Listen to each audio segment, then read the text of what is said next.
श्री क्षेत्रपद्मालय हे जळगाव जिल्ह्यातील एक प्रसिद्ध गणपती मंदिर आहे।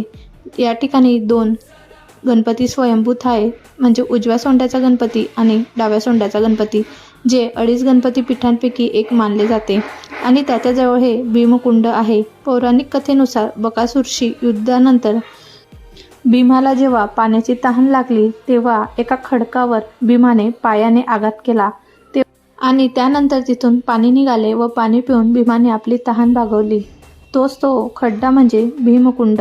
तुम्ही ते बघू शकतात, या ठिकाणी भीमकुंडाचा खड्डा आहे आणि हे आहे विशंभराचे मंदिर। जेव्हा बकासूरशी भीमाने युद्ध केल्यानंतर विशंभरांनी त्यांना दर्शन दिले होते, त्यामुळे या ठिकाणी हे मंदिर बांधण्यात आले।